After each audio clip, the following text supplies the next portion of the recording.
I'm Lisa Chen, and I host Behold Her, a monthly podcast that shines a spotlight on women in the world of tabletop games. There are so many women to behold in this amazing hobby, and our experiences as female gamers are as diverse as we are as individuals. Through one-on-one interviews, audio essays, and panel discussions, all centered around a monthly theme, the guests on Behold Her share their unique stories as players, game masters, designers, artists, organizers, and so much more. Their words are inspiring, uplifting, and informative. Check out Behold Her Podcast wherever podcasts are found, or visit beholdherpodcast.com. This is Tabletop Babble. I'm James Introcaso.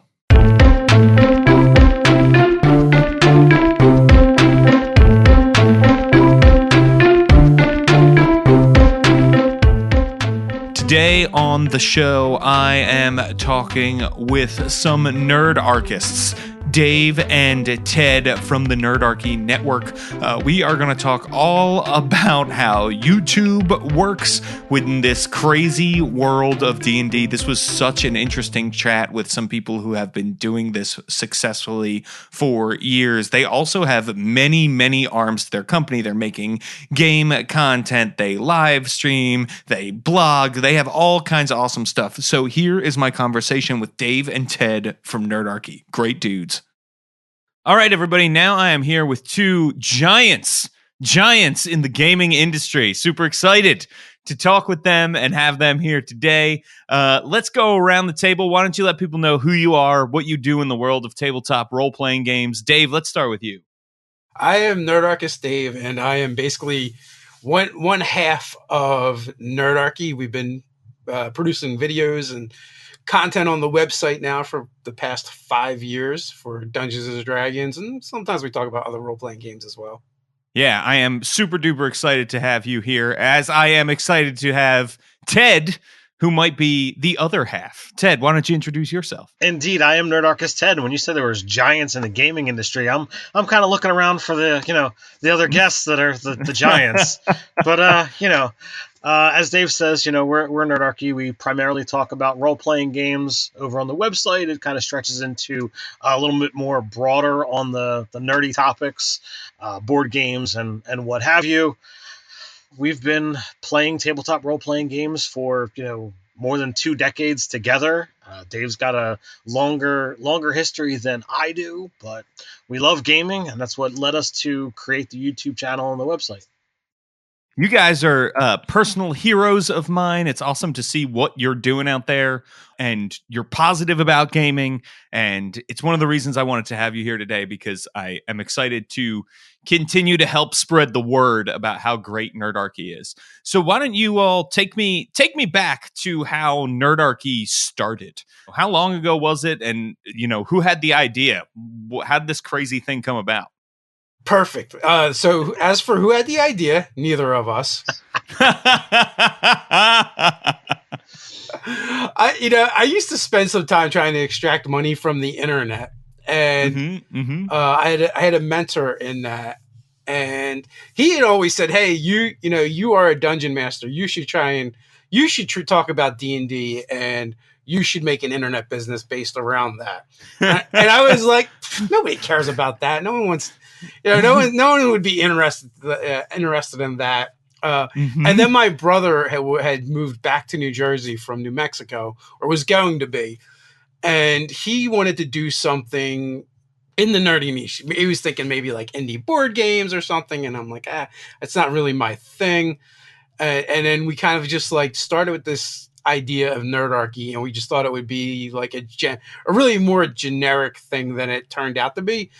Sure. We started looking for domain names first, right? And every iteration of geek and nerd before we settled on Nerdarchy, like it was like, all right, we like this one, it's not taken.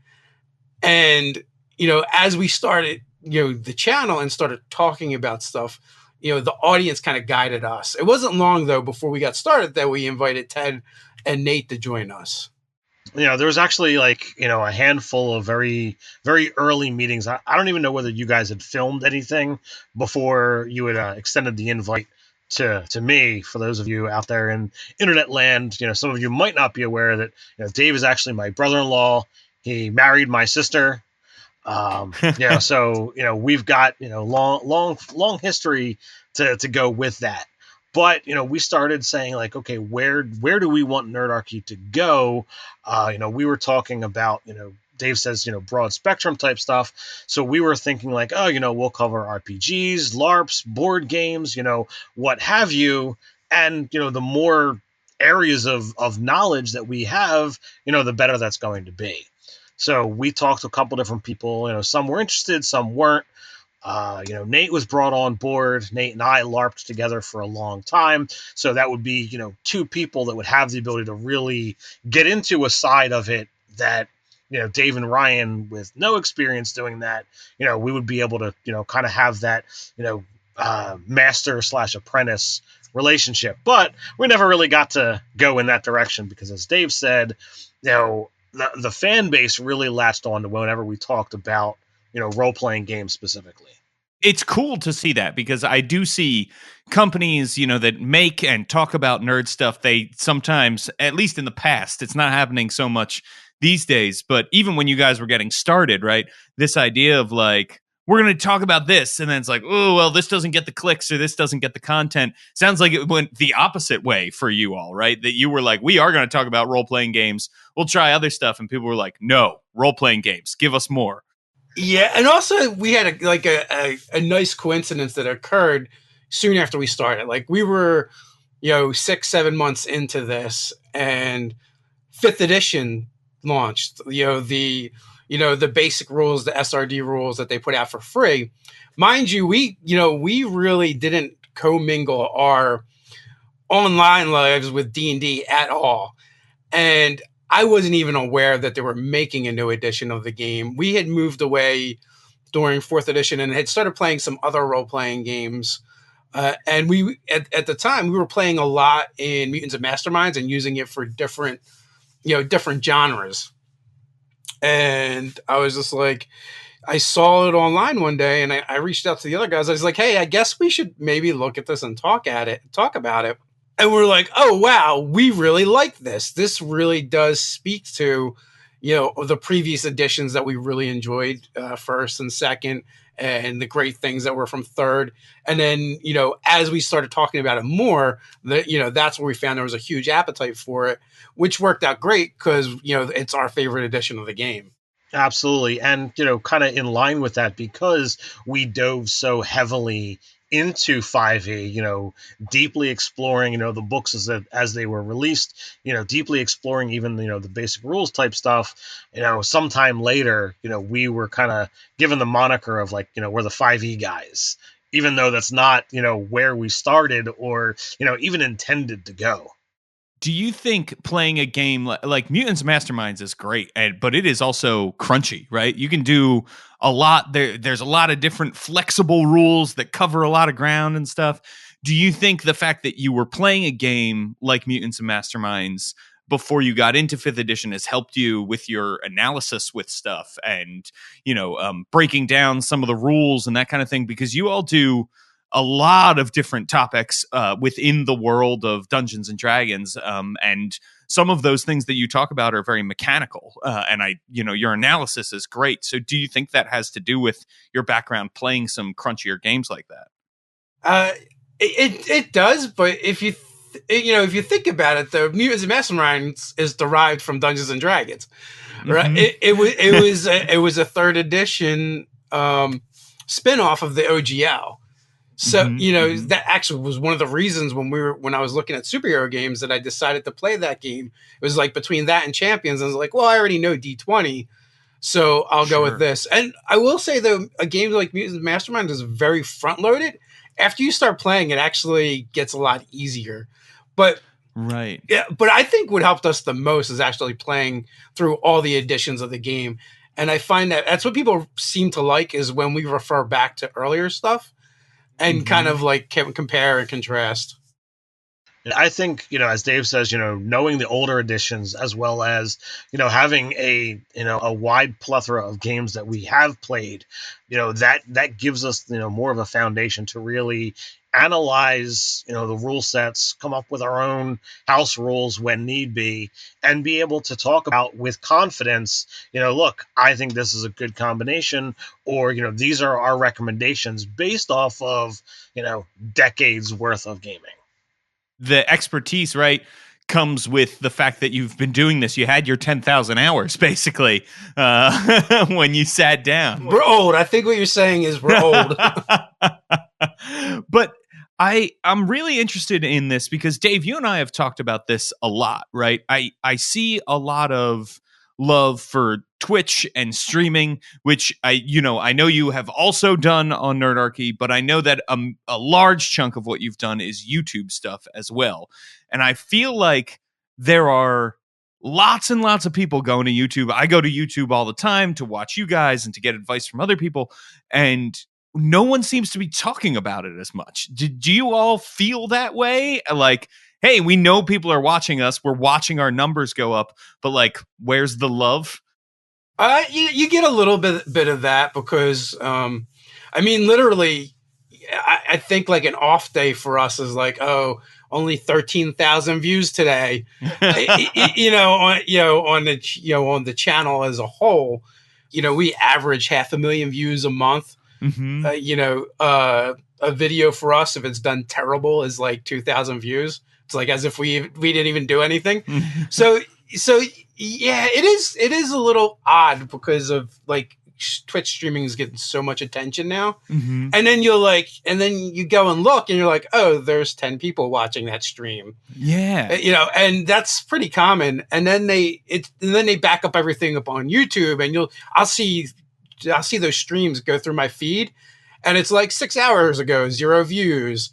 So I think it's just different audiences too. Like YouTube, people come for a different reason. You're not going to get as many people coming there to watch games and streams.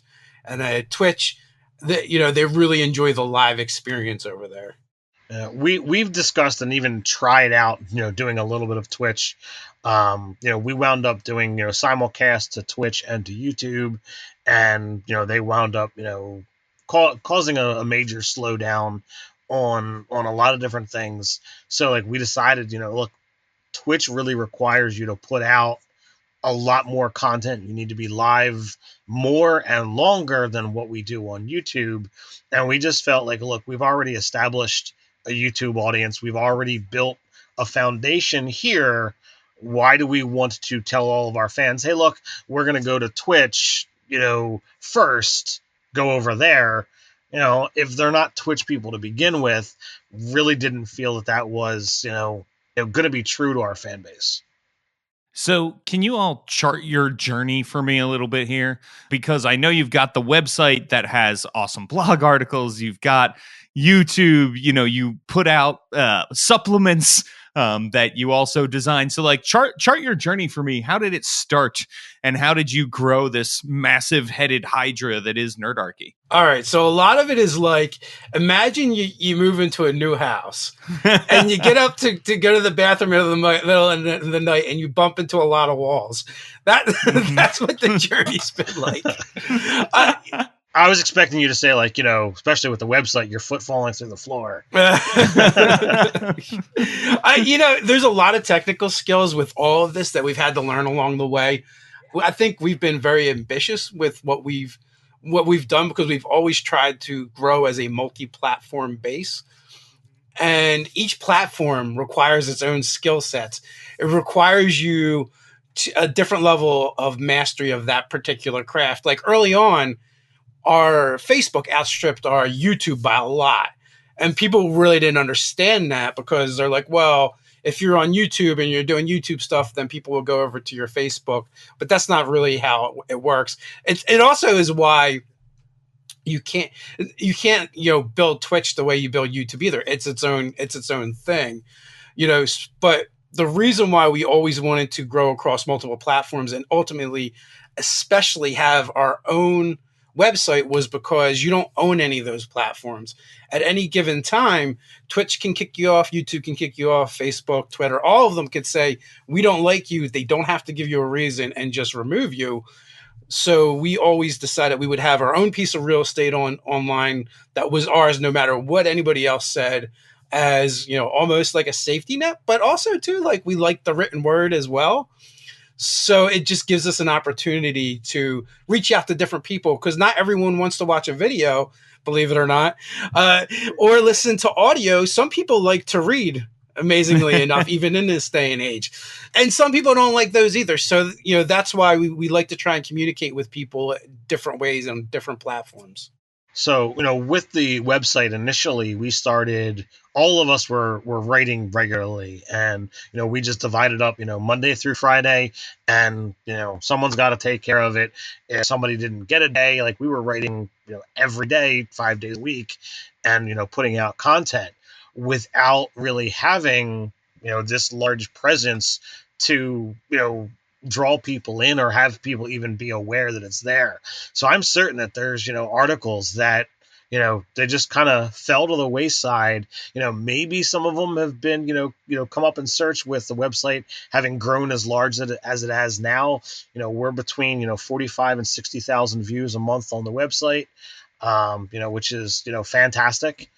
Hoping to see that grow. That's grown from, us writing into, a variety of people who have come across us as fans, or, not fans that later became fans, or, any version thereof that have said, hey, I want to write for you guys. I want to produce content. That's led to a lot of, really great relationships, friendships. I've met a handful of people that have been or are, writers for the website. We've had 2 different people who have been, volunteer managers or, website editors for us. So it's just been a great host of awesome people, producing nerdy stuff. That's always a good thing. I have the same thing with my blog, right? I was putting out blog content constantly at the beginning, and no one has read those articles, right? And it's like, man, I have this website full of stuff now. How do I get people to read the old stuff I did that I put just as much effort into, right? So it is cool to hear other people also having that same story. One of the things that also fascinates me about y'all is you interact with a lot of people in your community, right? Like you were saying, videos that are getting 13,000 hits all over your YouTube platform each day. Like, you're interacting with a lot of community members, and you talk to people on social media and, through chats and all of your various platforms and stuff. So what have you learned about the role-playing game community and the D&D community since you've started doing this? It is actually one of the best communities, I think, online. Mm-hmm. Like, when you compare it to some of the other comment sections in YouTube, like, I think we've got a really good one. Getting someone on that's a jerk or kind of douchey is an outlier, where in other niches it's the norm, right? So you don't have it. I mean, there are some, like, dark sectors of the RPG community that we learned about really early on. But, they are just a minority. For the most part, interacting with the fans has been great. And, it's just a very open and welcoming community. So I would say that, from a, content creator, YouTuber, I've seen that, people care more about, whoever they've latched onto, whatever, format you're looking at, the personalities that are the main, group, the mainstay of that channel, that's who people want to see. Unless you manage to, bring in, a massive celebrity, we've seen that, when we did our live chats Monday through Friday at noon, we did it for, a little over a year, Dave? Yeah, just over a year. They would get less views than, the other content that we were doing, and I was like super surprised. It's like, hey, we've got, juggernauts in the gaming industry, and people are like, I I don't, that doesn't faze me. And, when I look back, I realize, it's highly, highly probable that, like so many others, if that name is not stamped across in big bold letters, their current D&D book, it probably doesn't really, phase them. Literally, for us, grognards, Gary Gygax is a big name, and sadly he's no longer with us. So if we didn't have him on, then it's like, all right, well, we don't need to worry about it, because this guy Monty Cook, I don't know who he is. This guy Todd Kenrick, I don't know who he is. And it's like, how are these not drawing in so much? But yet, it happens. Well, I would even hazard to say, even some of the names that are stamped on the books, we've had on, and I don't know if people just don't, know who the industry people are, or they just don't care. I just don't know. That's what I'm saying. The names that are not Gary Gygax, people just don't know about it. And I used to be one of those people, and it was only because I'm doing Nerdarchy that I pay more attention to those kind of names and who those people are. Yeah. I think it's one of those things that I'm like you all, right? I get so immersed in it. I'm thinking about it all day. I'm reading stuff. I'm listening to other people's content about it, that when I come home and I'll say something to my wife like, blah, blah, blah, said this today, and that was really exciting. And she'll be like, remind me again, who is that? You know what I mean? Like, it's like, oh, right. There's a world outside of this tiny, tiny little community that we're in. And I do think that even a lot of people who enjoy D&D as a hobby, they're not necessarily, they don't know that Monty Cook is a big deal, or Rob Schwalb is a big deal, or that kind of thing, which makes me sad because I love those guys and I want everybody to love them. But then at the same time, it's like, yeah, that does make sense, right? Monty Cook is a perfect example. I played 3rd edition from start to end, and he was a big name in 3rd edition.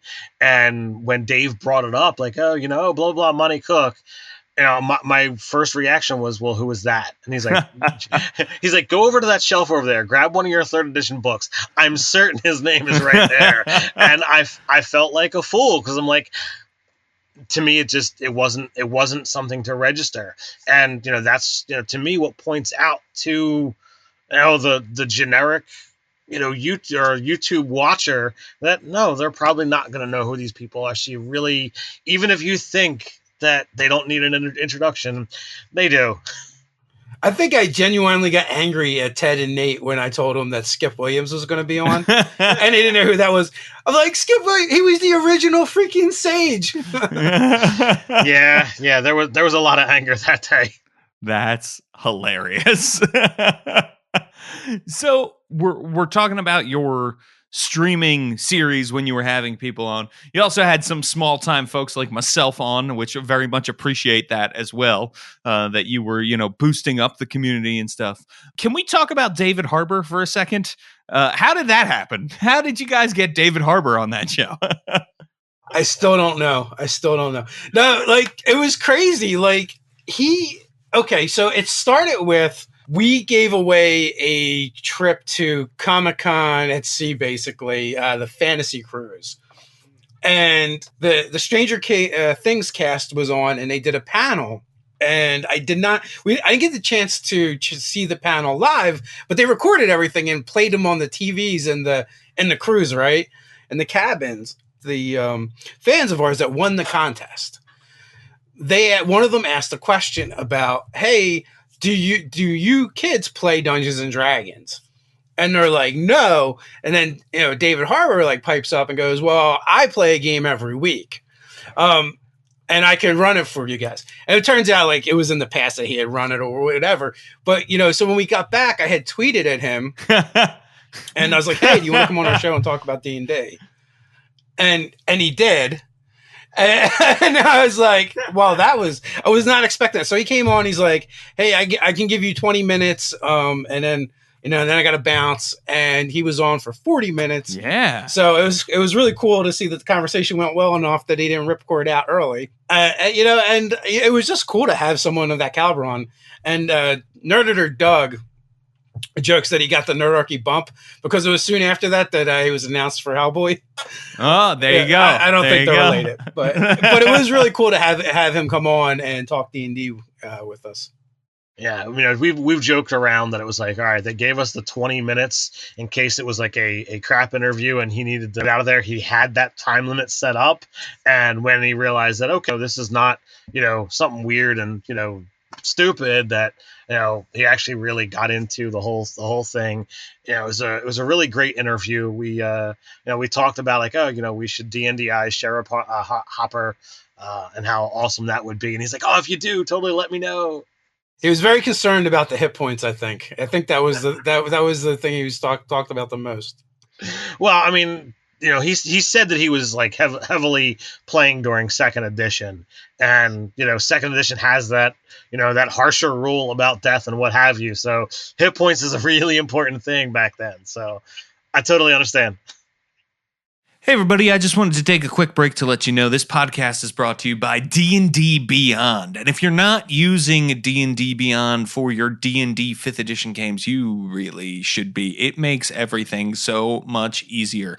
The other day, I was introducing a bunch of players to 5th edition, and they had trouble in the past with other editions of D&D tracking their spells and that sort of thing. This made everything so easy for them. It was all on one device. They could have all the character options that they had purchased in D&D Beyond. They could sort through everything. It was really, really great, and a great way to introduce people to what is a pretty crunchy and complicated role-playing game, but a lot of fun when you get into it.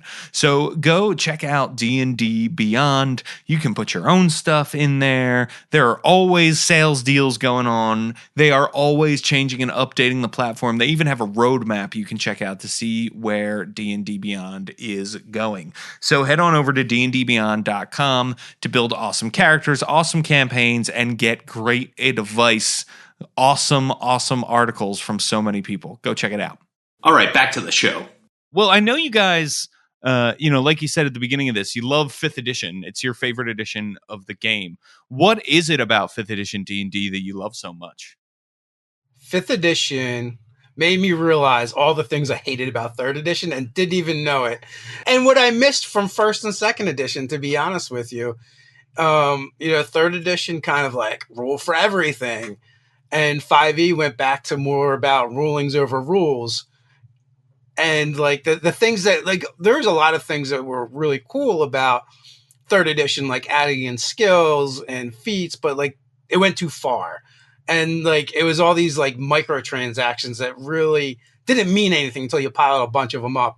So, 5e really addressed those issues really nicely, where it's like, oh, you could take a feat. Well, it's this block of abilities that really changes your character. Yeah, totally. Yeah. Go ahead, Ted. I feel that, 5th edition really gives a lot more freedom across the board. I struggled a lot, as a GM in earlier editions. I never was a DM for 4th edition. It wasn't something that I really latched onto. While it was a good rule set to play a game, it did not feel like D&D.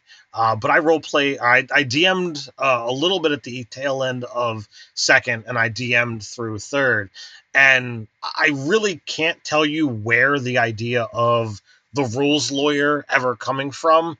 But as Dave says, with all of the rules that were specifically spelled out in 3rd edition, that I think that's where the rules lawyer had to have been born. And it's like, well, okay, it says right here on this page that I can or that I can't do that, blah, blah, blah. And, 5th edition really doesn't have that. It specifically says in the DMG, you as the DM, you as the dungeon master, you have all the power, you have the control. You don't like a rule, you don't like a ruling, boom, change it. And I love that power, and it really lets me, get behind the screen and do what I want. And nowadays, I'll create far more for this game than I have with any other edition. But I've also created creatures behind the screen in my head as we're playing the game of like, all right, I'm just going to go with this, and I'll jot down notes. I'll record, how much damage it's taking. And when I think like, okay, that sounds about right, I've got the target number of how many hit points that creature's got.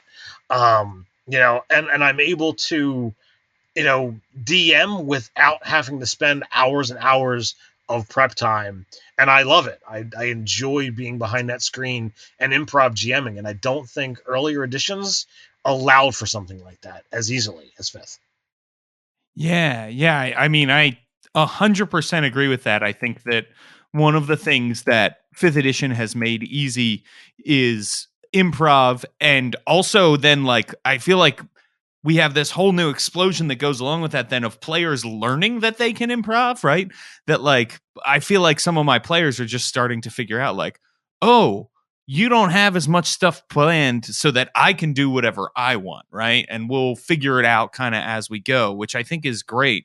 And I know, Dave, you were at the D&D in a Castle event where Jeremy said that he thinks of 5th edition as like a second, 3rd edition, that it's a place 3rd edition might have gone if they had gone in a different direction, right? That it sort of deviates from that path, which I thought was really interesting and goes along with exactly what both of you are saying. 3rd edition sort of had that idea, and I think this was an idea across the board in role-playing games at the time of, like, if you want to be able to do everything, you need a rule to do everything. And now we're sort of in this mindset of, like, if you want to be able to do everything, have a broad system of flexible rules and everybody will be able to figure it out, which I think is cool. I think I have to disagree with JC on that a little bit, in the sense I don't think we could have gotten a 5th edition without a 3rd edition. Like, I think we really needed to see what that looked like in D&D in order for us to decide that's not what we wanted. Yeah. And it was popular for a long time. So I definitely see what you're saying there, Dave. I think that 5th edition has looked back through all 4 editions and said, what is the best piece of this puzzle? And while as a community, there's a large selection of people who did not and pretty much despise what 4th edition was, there are still elements, albeit name changes and what have you, that have snuck their way into 5th edition. And, we still talk about those things, and we still say, these things like skill challenges and your bonus action, they wouldn't be there if it weren't for 4th. And, we would not have had all of the things that are good and bad from 3rd edition if we hadn't been there first. So at will spells, right? Like, for me, that's a huge one. I hated in all previous editions of D&D before 4th that I would play a wizard, and at first level it was like, cool, did I cast magic missile twice? Well, I guess I'm shooting a crossbow terribly for the rest of this session, right? I know, and you had to be upgraded to that crossbow. In 1st and 2nd edition it was a dagger. Here's a dart. Yeah, absolutely. So I am a big fan of at will magic, which is the thing that came out of 4th. That and ritual casting. Yeah, that's true too. That's true. Yeah, and like you said, the bonus action, and so there are things there, and they made the smart decision to rebrand those, right? If you call it a different name, the only the savvy is going to understand. Wait a second, this is the same darn thing. So it's not an at will; it's a cantrip. It was really odd how people got angry about them using squares. Because they're like, well, people are already playing this way. We might as well just switch the language, right? Because all that language is still back in 5th edition. All they did, though, is go, we can't call it squares, though. We have to say 15 feet. We can't say 3 squares. Right, yeah. Just multiply everything by 5. And and people they can put their blinders on and be like, nope. That it's talking distance, not squares. I can not have to worry about it. Do you guys have a favorite series you've made or project you've worked on as part of Nerdarchy? You do so many different things. You do actual plays sometimes. You do all this stuff. So do you have anything in particular that you love that you want more people to check out? Oddly enough, the things we like doing the most seem to get the least amount of traction, where we do things where we think we're being interesting and clever, but the internet does not agree. So we used to do series where we would called Mage Forge, where we just make up magic items on the spot, our Monster BFF series, I think that was one of the ones that I really enjoyed the most. That never really seemed to take off, but we still revisit it from time to time again anyway. Which was we just take two monsters that don't seem like they should go together and put them together and kind of like come up with like the story elements and how you might use it in the game mechanically. And then, for me, I love the Mage Forge as well. But we also used to do a thing called Fast and Dirty Monsters. And, that's where you take an existing monster and we're going to completely give it a facelift. We're going to visually have it be something different so that you can prepare an encounter without your players knowing exactly what's there. So like, I did one for one of my games where I took a shambling mound and I just described it vastly differently. And it wasn't like a massive, rotten, vegetation and what have you. It was more like a Cthulhian horror. But it was absolutely just a stat block right out of the monster manual. And, I was able to, just get in there and have fun with it without players understanding. Even after the thing was over, they still had no idea, even with, spells working and not working, that, that's what it was. And I like the idea of, being creative and making something that it's like, all right, with just a little bit of a visual twist, you've got a whole new creature. And, to stretch back to what we talked about, a while ago about mutants and masterminds, that was one of the big things that I took from that is mechanically you have a power set. Visually, you can describe it any which way you want. And like, that was my biggest takeaway from that. It's like, you have a ranged attack power. I don't care if you're shooting a gun, if you're summoning and throwing flaming purple skulls, or you're shooting, damaging rainbows. Doesn't matter. It's all the same power. So, with Fast and Dirty, we're able to take that kind of information and be like, look, we're going to make something that's cool here. And, this is how it works. But with our new stuff, I mean, we're getting more into, character builds, best race for this class. Now we're doing, something where it's like, okay, you want to play this race, here's all your sub races. What kind of class works best for it? Yeah. So, and I've been following that series, and I think that that's great. And the ideas of which classes and matching up classes to races and races to classes, I think is awesome. But I love the idea of like the Fast and Dirty stuff because it is where your interest in 5th edition of being able to improv really well meets what you're doing with Nerdarchy, which I think is really cool. That like you both really seem to like the Mage Forge and working on stuff that shows the power of improv. So I think it's clever. I know I'm just one person, so but I'll throw that out there that I think all that stuff is really good and fun. You guys put out stuff that you design as well. So you're not just talking about this and writing articles and that sort of thing. You're also creators of games as well. How did that all come about, and how long have you been doing that?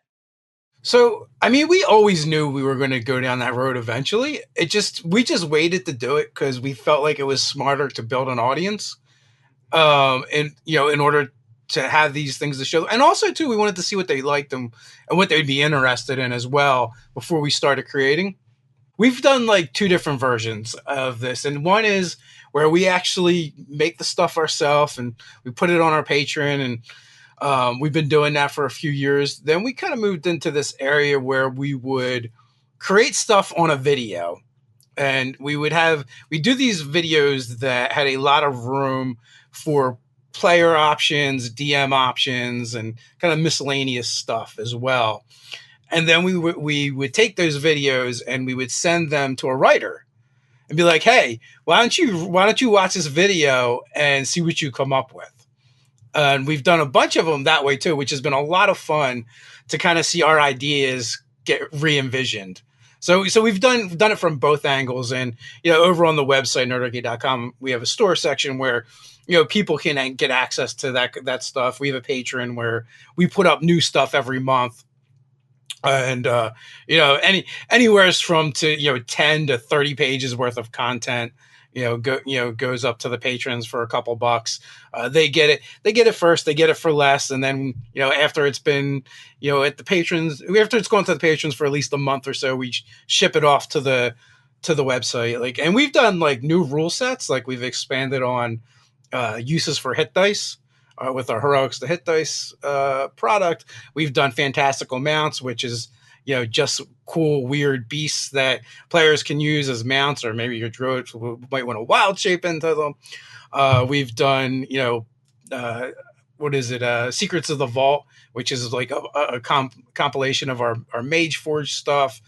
We just put up the other day Beastry of Benevolent Monsters, wasn't it? That's it. You know what? Have you ever created something and used the working title for so long that you can't remember the actual title? Yes, absolutely. All the time. We couldn't come up with a good name for it. So literally for months, it was just Good Monsters. And it's we were stuck. So, but I really enjoyed working on that particular product. I am, as I kind of said, I like the creative aspects of, what we do. So when I get inspiration, I can dive in there and I'll just start, typing. And I really enjoy making stat blocks. So, making monsters, I'm all there. Did you guys ever do anything like that before you started with Nerdarchy? Did you ever try your hand at game design for public consumption? Nope. No, we never have. And, one of the things that's super helpful is on our team is Doug Vahovic, and he does a lot of stuff behind the scenes. He's done some stuff publicly for us, but most of his stuff is behind the scenes. And he is a kick-ass editor and layout guy, does an amazing job. When we talk, we generally sound like morons, but then he takes that and makes it into something, that people can consume. Yeah, we are very thankful to have Doug as part of this. Yeah, totally. Obviously, I love what you guys are doing. One reason because I love that you're flexible. It sounds like you try whatever you want to try. If it works, you keep going with it. If not, you adapt and do something else. What do you want the future of Nerdarchy to look like? So in my mind's eye, I see actually maybe down the road, a gaming cafe with office space in the back and studio space, and just a place for other creators to come and do stuff, as well as a place like Nerd Mecca, the Nerdarchy Mecca, right? So I see this as not only do you have a place to, come in and, be able to buy your gaming products, your books, your dice, what have you. It's a place to be able to sit and spend time with other gamers, whether you're going to sit and play a game or just talk about it. As Dave says, you have the space in the back, that we can have, people working for Nerdarchy that are, producing, Nerdarchy product. We've got all the books behind me. I'd love to have, a whole section of, hey, this is Nerdarchy produced, content. As well as, as Dave says, the studio space where we can be able to, set up our equipment and be able to, film, whenever we need to, possibly be able to, rent it out to people who are, looking to kind of, create stuff as well, but not have, the equipment that, that we do. I know that there are YouTubers out there who, have nothing, or that have, the best equipment that they could possibly get. We started Nerdarchy with just a external microphone and a smartphone, and on a little stand, or propped up against something if the stand didn't make it. And we're recording, wherever we were, as it's all right, this is a thing. And then it got upgraded to a webcam, and it got upgraded to, this and to that. And a year ago, or a little less, we dropped, thousands of dollars on new equipment. And now we've got, a cool 3-camera shoot that we really enjoy doing. Yes. I love that. Definitely make use of what you have with what you have, right? If you're interested in something, go for it. You all are living proof that if as long as you keep trying, something cool will be made. You know what though? Like to that, I would add, it's not just about keeping trying, which is very important to not give up, but also to adapt and change. Sometimes I see people in our space that have been doing stuff for a long time. They do a lot of it, even in other spaces, but they don't change what they're doing. And I look at it and go, that's not really working, bud. Why don't you try something different? Don't quit, but try something different. If you can't get different results with the same behaviors. Yeah, don't keep beating a dead horse. And I do think that is a hallmark kind of a lot of different industries, right? Is you see the blockbuster videos of the world and you're like, Netflix saw the future. And even when you were like, nah, people still want to come in and rent our videos. Like that's totally a thing that I think you can see happen over and over again. And I think about all of the people who 5 years ago said, I'll never do podcasting, I'll never do YouTube, I'll never do streaming, whatever it was, because nobody wants to do that. Nobody wants to see that. Nobody wants to consume content that way. And it was like, well, guess what? You know what? We were those people because, like, literally when we started doing this, we kind of started looking around first, and I'm like, because I didn't believe that it would be a thing that people cared about enough, or there was enough people. And like the first couple things that we found were Andrew Armstrong's channel, Dawn Forgecast. And then, he had like 20, 30,000 subscribers. And then also Noah Atweiler had a channel called Counter Monkey, where he just talked about RPGs. And he had like, 30,000 or so subscribers as well. And so we started looking at that stuff first and going, oh, wow, there's actually people doing this and people are watching and commenting, and all the things. So that was kind of like an eye opener in itself. Yeah. Well, and the important thing there, right, is that you did change. You were someone who was being told, hey, you should do this. And you were like, nah, I never will. And then you took note of the fact. One of the things that I think it was so different too at the time was I remember the first Nerdarchy video that I clicked on when it opened up and there were multiple dudes there that were going to talk about the D&D basic rules. Like that was the first thing that I had clicked on from you guys. And I was like, whoa, there's more than one person. Like that freaked me out. But then it was great because you got to see people interact, and it felt more like it felt less produced and more like a conversation at a game store than it did like somebody talking to a camera with a bunch of jump cuts in between it. And then like trying to make jokes by like flashing up to a graphic real fast and then coming back. And I was like, this is more my speed. I like this. It seems like these guys really care what they're talking about. So one of the things we started doing recently is we started transcribing our videos, mostly the newer ones. And we don't put the transcriptions yet up on YouTube with the video, but we put them on the website. And we have software that does it, and it's kind of terrible, but like we'll go in and spend some time trying to clean it up. And I don't know, hopefully it helps people out there that, need that. But I did go back and do one of our early videos with 3 of us in it. And man, like the part that you were talking about, I was just thinking about how you're like, oh, multiple dudes. And we used to cut each other off and talk all over each other. And sometimes it was like this far from just being a brawl on camera. But now, right, with the software, you're training yourselves. Well, yeah, ultimately, like for us is like trying to figure out how to use all the technology that's available and still try and keep that conversational tone that people really enjoyed. And, there's been some growing pains with that. People have accused us of scripting our more recent videos as we try and figure out how to use all the technology and create a cleaner product. But the truth of the matter is we've always, even when we started refining things, we just use bullet points and stuff. I couldn't imagine scripting for 2 of us talking back and forth. Exactly. So where can people find you all online? Well, we have a website, nerdarchy.com. We have a YouTube channel, Nerdarchy, Facebook, Nerdarchy. Instagram, also Nerdarchy. Basically, all the places online we have a presence, and it's Nerdarchy. We like to stay on brand with that. It's real simple. So it's if you combine nerd and anarchy together, you get Nerdarchy. Well, maybe it's both. I guess we'll see when nerds burn down the world and rule it after that. Well, dudes, thank you so much for joining me today on Tabletop Babble. I really appreciate it.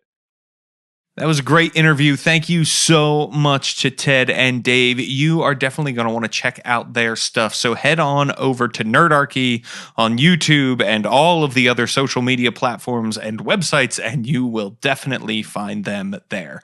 And by the way, if you want to support this show, a great thing you can do is head on over to patreon.com/Introcaso. That's patreon.com/INTROCASO, where you can support me and my work. You can help decide upcoming content of Tabletop Babble, get some extra advice articles and that sort of thing from me, plus an extra monthly live stream. It's all at patreon.com/Introcaso, and it helps support the show. Thank you so much to everybody who has already donated. Another way you could support the show, and this doesn't cost you anything but maybe a minute of your time, is head on over to iTunes and leave us a 5-star review. If you leave us a 5-star review, I will read it out loud. You can make me say anything you want. Plus, it helps other people find the show.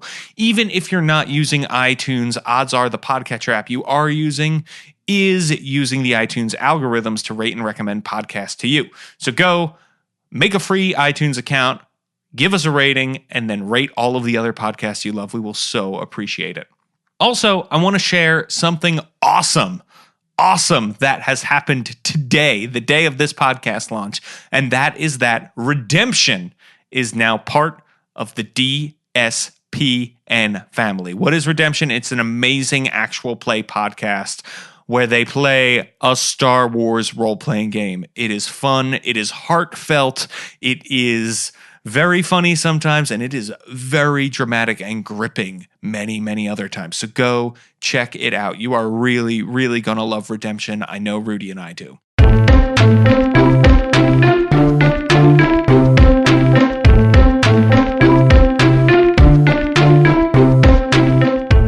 Tabletop Babble is a show on the Don't Split the Podcast Network. Thanks to Rudy Basso for founding it with me.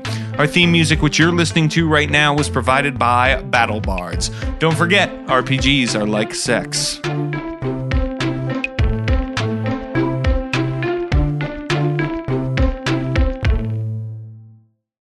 Hey everybody, one more thing. I wanted to let you know that this episode of Tabletop Babble you just listened to was brought to you by Kobold Press and the Empire of Ghouls.